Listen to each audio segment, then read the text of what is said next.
चलिए एक ऐसे पुराने आइडिया की कहानी में चलते हैं जो आज हमारी दुनिया को चला रहा है। हमारी जिंदगी अनिश्चितताओं से भरी है। कब क्या हो जाए कोई नहीं जानता। ट्रेनें टकरा गईं, बाढ़ आ गई, भूकंप, ऐसी खबरें हमें रोज सुनने को मिलती हैं, है ना?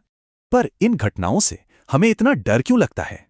डर की दो वजहें हैं। एक, ये अचानक होती हैं, और दूसरा, इनसे बड़ा नुकसान होता है। लेकिन सोचिए, अगर पूरा समुदाय मिलकर मदद करे, अगर नुकसान को आपस में बांट लिया जाए तो। यही तो है इंश्योरेंस का मूल आइडिया, एक दूसरे का नुकसान मिलकर उठाना। और ये आइडिया कोई नया नहीं है, ये तो हजारों साल पुराना है, करीब 3000 ईसा पूर्व से। तो चलिए देखते हैं कि वक्त के साथ ये आइडिया कैसे विकसित हुआ। देखिए, अलग अलग सभ्यताओं ने एक ही समस्या के लिए अपने अपने तरीके निकाले थे। चीन के व्यापारियों का तरीका थोड़ा अलग था। उन्होंने डाइवर्सिफिकेशन पर जोर दिया।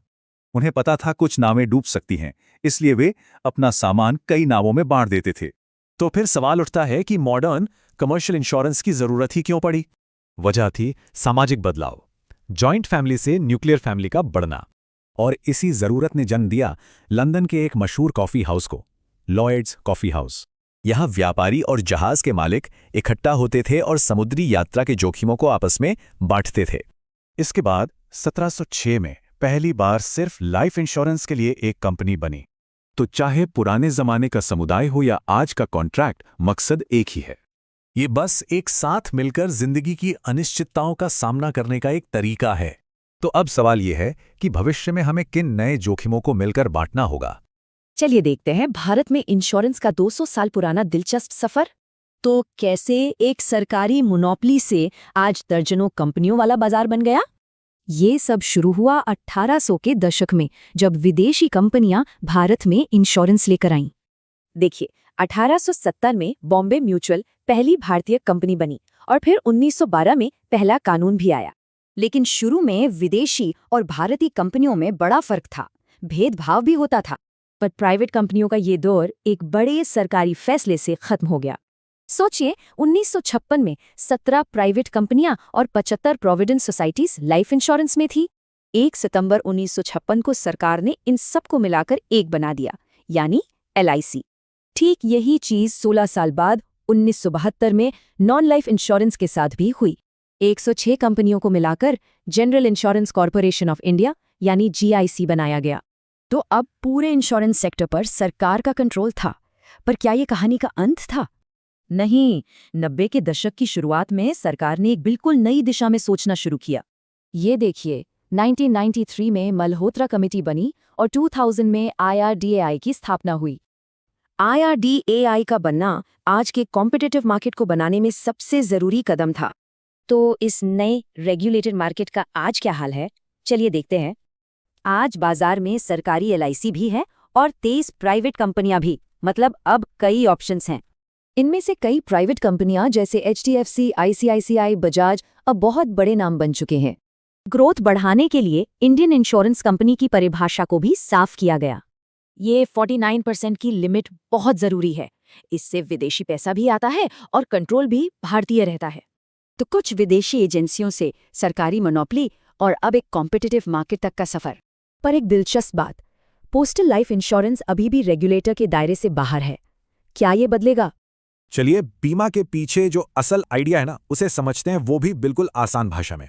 देखिए, आज की दुनिया, कारोबार हो या अपनी जिंदगी, सब कुछ मालिकाना हक पर ही तो चलता है।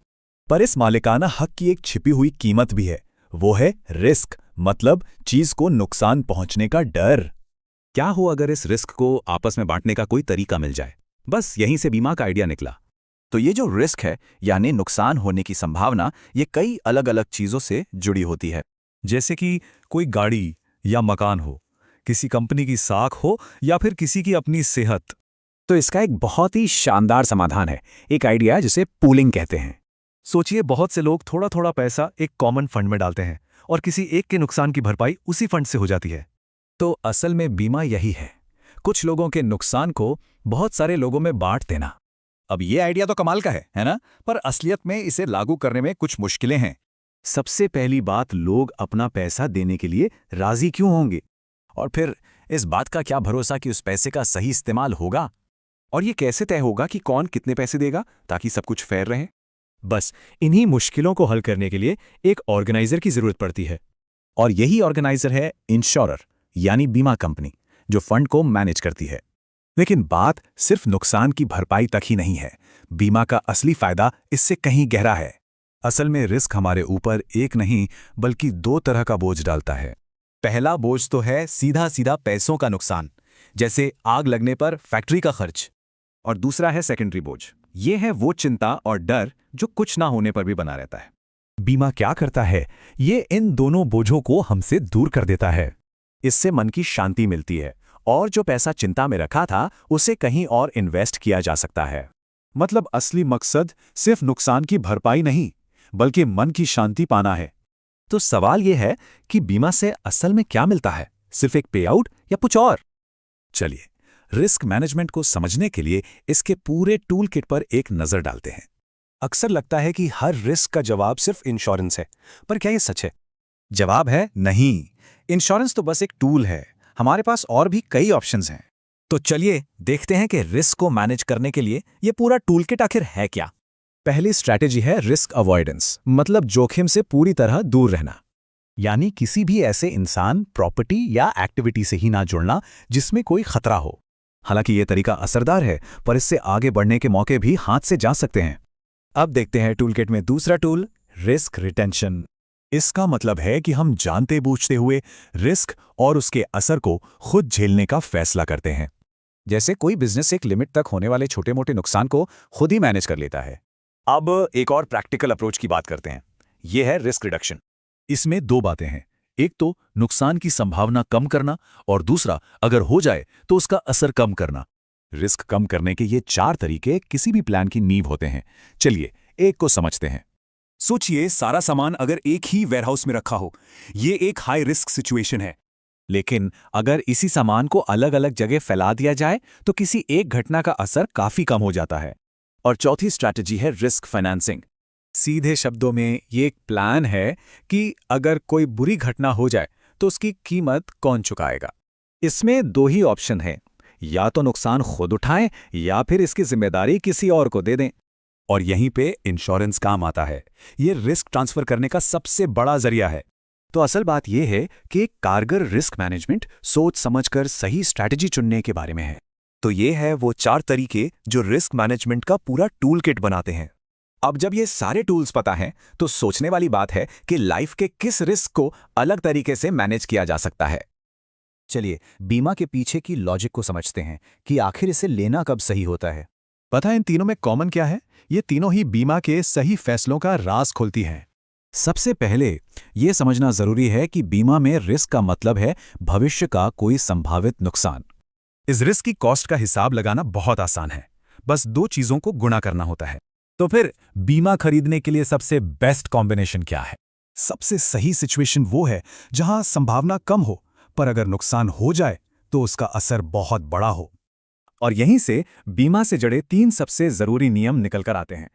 पहला नियम यह है कि बीमा की कीमत जिस चीज का बीमा हो रहा है उसकी वैल्यू के हिसाब से हो।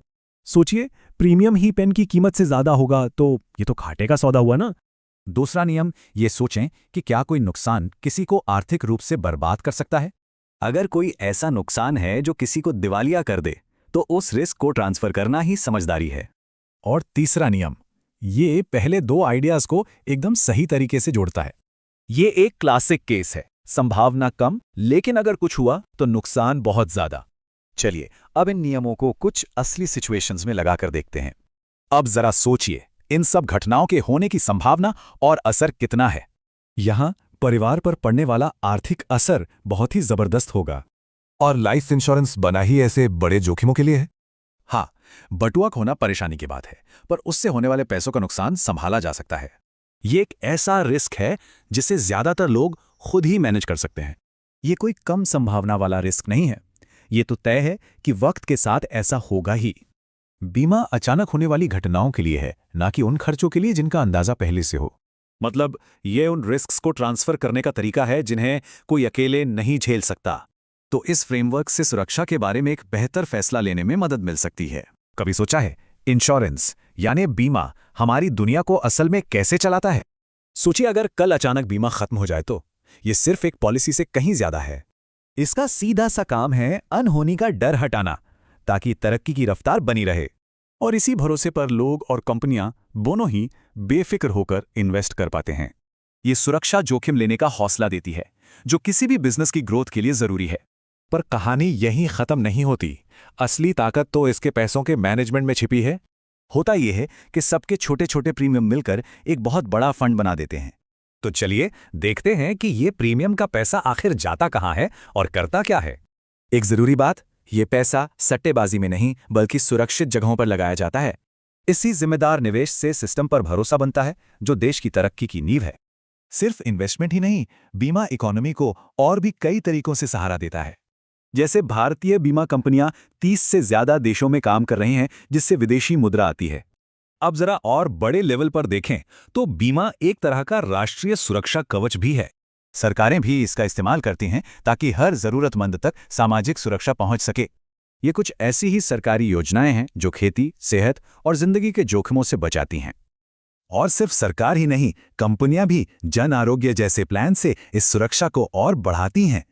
तो देखिए कैसे एक व्यक्ति की सुरक्षा से शुरू हुई बात पूरे देश की मजबूती तक जाती है। यही वो अनदेखा पिलर है जिस पर हमारी मॉडर्न दुनिया का एक बड़ा हिस्सा टिका है। तो बीमा हमारे आज को तो सुरक्षित रखता ही है, पर सवाल यह है कि यह हमारे भविष्य को कैसे आकार देगा।